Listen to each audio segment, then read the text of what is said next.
যদি steering seat থেকে নেমে গাড়ির পিছনের দিকে যাই, তাহলে সেখানেও একটি মিরর দেওয়া রয়েছে। আপনারা এই সবগুলো মিররকে যদি খেয়াল করেন, তাহলে মোটামুটি 5টি মিরর দেখতে পেলেন। এখন অনেকেই হয়তোবা মনে করতে পারেন গাড়িতে এতগুলো মিররের কি প্রয়োজন। তবে আপনাদের এই ভাবনাটি ভিডিওটি শেষ পর্যন্ত দেখলে সম্পূর্ণ বদলে যাবে। আমাদের একটা জিনিস মনে রাখতে হবে, একটি গাড়িতে যতগুলো জিনিস দেয়া রয়েছে কোনোটিই কিন্তু এমনিতে দেয়া হয়নি, প্রত্যেকটির নিজস্ব কাজ রয়েছে।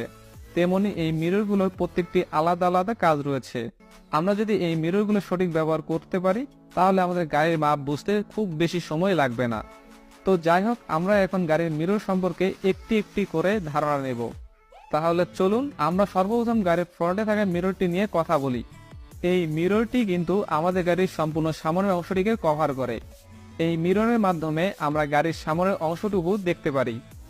আপনারা স্টিয়ারিং সিটে বসার পর যদি সামনের মিররটির দিকে তাকান, তাহলে খেয়াল করুন মিররটিতে গাড়ির প্রায় বাম পাশের চাকা থেকে শুরু করে গাড়ির সামনের সম্পূর্ণ অংশটি দেখা যাচ্ছে।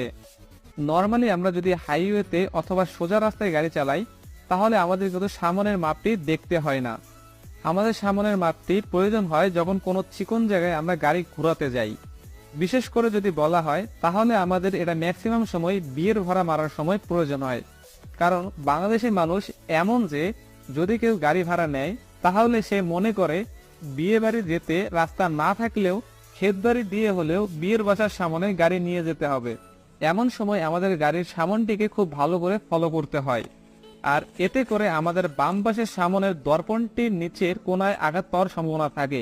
তখন এই মিররটি আপনার গাড়ির সামনটিকে দেখার জন্য হেল্প করবে, এবং আপনারা এটাকে ফলো করে যতই চিকন জায়গা হোক না কেন, আপনার গাড়ির সামনের অংশটিকে আঘাত পাওয়া ছাড়াই গাড়িকে নিয়ে যেতে পারবেন।